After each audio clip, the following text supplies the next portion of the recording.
The Woe of Roanoke, Part 6. A Ruined Human Being. 3 awful figures in cavort, ruminated and abort, to yearn the germ to end his life, for he had no crutch of child or wife, and he had no pride, just waves of shame. Hunger plundered him insane. Cradling his fading maid in faint hallucination, saw the brothel, Sawney's cave, with Sawney innovation. A salivating fantasy, thoughts he fought to plug. Sawney hailed him family, applauded blooded stub. Kaleidoscopes of woe and hope, grope knockers blacking taint. A mocking demon tempted taupe. Abstain, said shoulder saint. Refreshed with budding breast of Jezebel and emptied jugs of ale, he feasted on infected bell where ecstasy prevailed. Sated with the tepid tit, he closed red eyes of rheum. Then froze he stiff in terror fit, as Sawney filled the room. Bore more, my heir, to reap your prize, this feast's initiation. Take heart, arise, for I will share my kingdom of damnation. And it was odd to hear his lord, for tongueless his dictation. Then his hanging father, with opposing slant, harangued him, hanging opposite, a rope rasping the rant. Adopted by the cannibal, a savage son I've groomed. Your foster fathers forced thy soul forever doomed. For Eve you've ate, ergo upset, omniscient God. Giant triplets manoeuvred, embraced their sibling quad. Powerless in sodden sheets to shake the freakish dream, Gertrude Bean held piquant teats and filled his mouth with cream. Gagging on the pungent milk, a further fail to waken bilk, with carrion mother showering guilt, harrying with, "It's all your fault." In his hazy dreamscape jungle, her assault saw Thomas crumple. The baked bean bairns hurrayed their uncle. Victims that he never knew lined up to torment him in a queue. Stiff soldiers sang in symphony, conducted by Sir Timothy.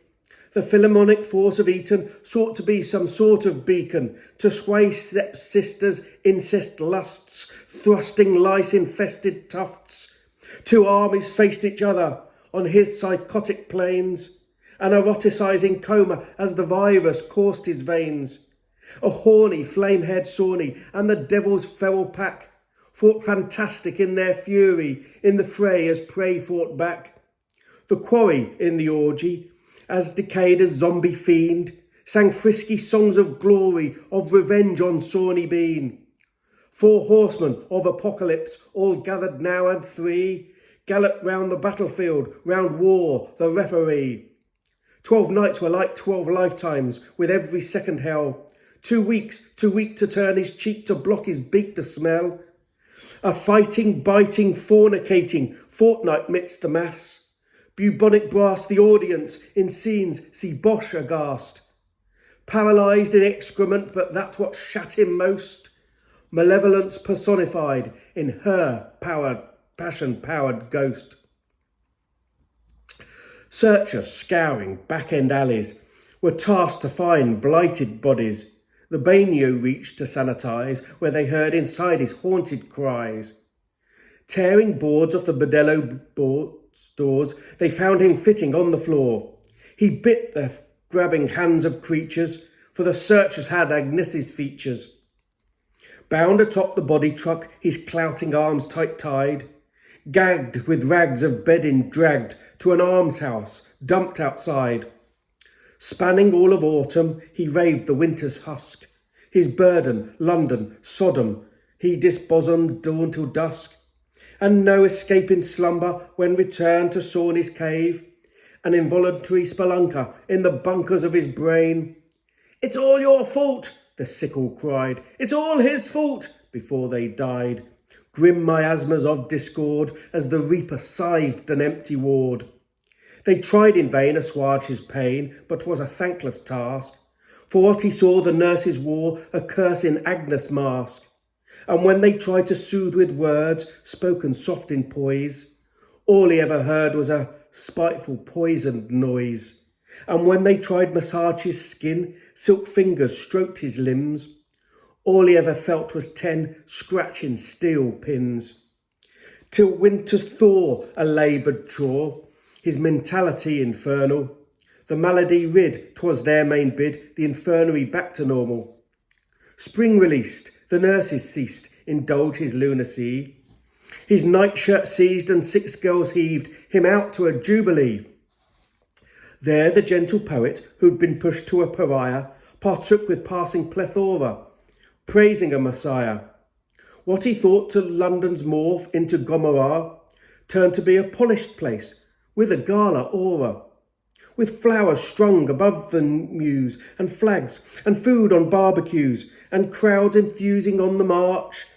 Pressed sips of wine to lips of parch, they swept him to a towered arch. Addled for an actor in antique attire, up he raised onto the days with toga-togged choir.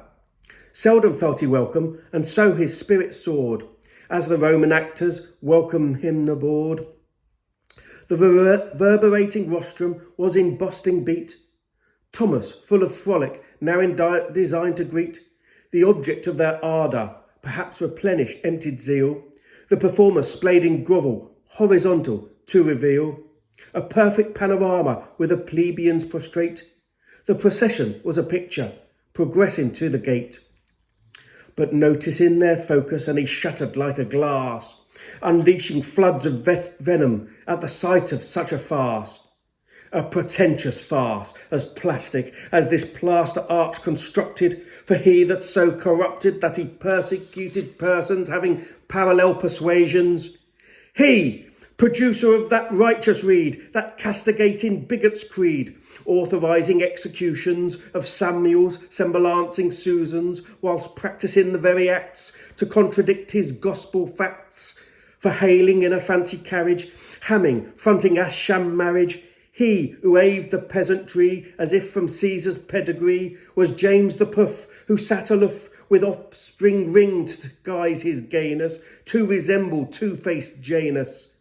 The play was all a fallacy for this fraud and Pharisee.